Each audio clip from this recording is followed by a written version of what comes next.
Everyone, আজকে চলে এসেছি একটা শ্রাদ্ধ বাড়িতে নিমন্ত্রণ খেতে। প্রচণ্ড দেরি হওয়াতে তাই চলে এসেছি একদম মেন কোর্সে। তো দেখো, সঙ্গে সঙ্গে বসে পড়াতে দিয়ে দিল প্লেটের মধ্যে কলা পাতা, তার মধ্যে ভাত, লেবু, নুন আর শাক ভাজা। তো শাক ভাজাটা একবার দিয়েছিল, দেওয়ার পরে আমি আবার একটু চেয়ে নিলাম। সঙ্গে দিয়ে দিল ঘি। হ্যাঁ, ঘিয়ের সাথে শাক ভাজার কম্বিনেশনটা খুব সুন্দর। আর এই শাক ভাজাটা তুমি বাড়িতে হাজার চেষ্টা করলেও পারবে না, কারণ হচ্ছে গিয়ে নিমন্ত্রণ বাড়ির মতন শাক ভাজা সহজে হয় না। আর আমি একটু মেয়ের ছবিটা দেখিয়ে দিলাম, কারণ মেয়েকে বললাম তোর ভিডিওটা করলাম, তো মেয়ে হালকা হেসে দিল। তো শাক ভাজা দিয়ে খাওয়ার পর দিয়ে দিল পাতে শুক্তোটা আগে কম্পালসারি শ্রাদ্ধ বাড়িতে প্রত্যেক বাড়িতেই হতো, কিন্তু এখন সেটা হয় না, স্কিপ করে যায়। খুব কম বাড়িতেই হয়, কারণ অনেকেই খেতে চায় না, বলে পেট ভরা ভরা থাকে, অনেকে আবার বলে হজম হয় না। তো আমি এটা স্কিপ করিনি, কারণ শুক্তো না খেলে ঠিক জমে না। খেয়েছি, অল্প খেয়েছি। তারপর ভাতটা একটু সামনে নিয়ে আসাতেই পাতে পড়ে গেল ভেজ ডাল। আর ভেজ ডালের মধ্যে তেজপাতা পড়ে গেছে, সাথে ছিল একটা ফুলকপি। তো তেজপাতা বলে, বড়রা বলে মানে বয়স্ক ঠাকুমারা বলে তেজপাতা পড়া নাকি ভালো, ভাগ্যের ব্যাপার। তো আমাকে আর মেয়েকে দুজনকেই দিয়ে দিল ভেজ ডাল।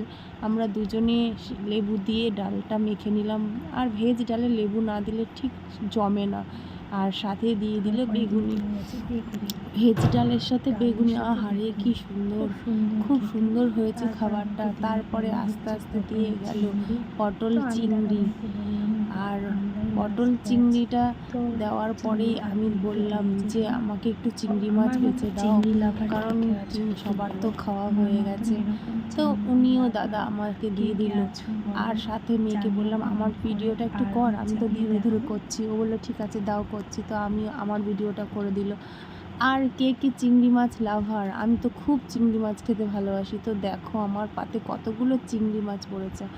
হ্যাঁ, তারপর চিংড়ি মাছ খেতে খেতে পটল চিংড়ি খেতে খেতে পাতে পড়ে গেল একটা বড় আকারের পাবদা মাছ।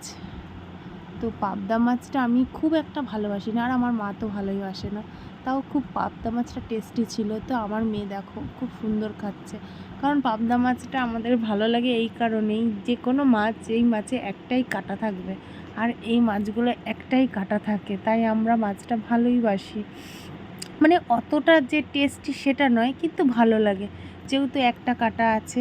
তারপর পড়ে গেল দই কাতলা। দেখো কাতলা মাছের সাইজগুলো খুব বড় নয়, মিডিয়াম সাইজ। তো মাছটা আমার খুব একটা ভালো লাগেনি, তাই দেখো একটুখানি খেয়ে খেয়ে ফেলে দিয়েছি। তারপর পড়ে গেল চাটনি আর সাথে পাঁপড়। আগে আমরা পাঁপড় খেতাম, অনুষ্ঠান বাড়িতে বড় বড় পাঁপড় করতো, 1 পিস কি 2 পিস দিত। এখন অনেকগুলো পাঁপড় দেয়, কিন্তু কুচো কুচো পাঁপড় দেয়। তবুও আমি আর একবার চেয়ে নিলাম পাঁপড় ভাজা, কারণ পাঁপড়টা খেলে না হজম হয়, আর পাঁপড় খেতে খুবই ভালো লাগে। তারপর দিয়ে দিল রসগোল্লা, কালাকাঁদ। আর রসগোল্লাটা আমি খেলাম, কেননা হঠাৎ খেতে ইচ্ছা করলো। বেশিরভাগে আমি রসগোল্লা নিই না, আর আমার মেয়ে রসগোল্লা খায় কিন্তু কালাকাঁদ খায় না। ওকে আবার আমরা কোথাও অনুষ্ঠানে গেলে না বলি কি কালাকাঁদটা আমার মেয়েকে নিতে, কারণ কালাকাঁদটাতে একবারই দেয়, সব কিছু যা চাও থাকলেও কালাকাঁদটা 1 পিসই থাকে। হ্যাঁ, এই কালাকাঁদটা আমার মেয়েকে নিতে বলি, ও রসগোল্লাটা খেয়ে নেয়, আমি কালাকাঁদটা ওর খেয়ে নিই। না হলে মানে দুবার করে তো চাইলেও দেবে না, আর সব জায়গায় ঠিক সেই নিয়মটাও নেই।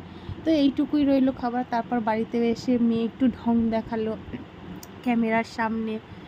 তো টাটা, এখানেই আমার ভিডিওটা শেষ।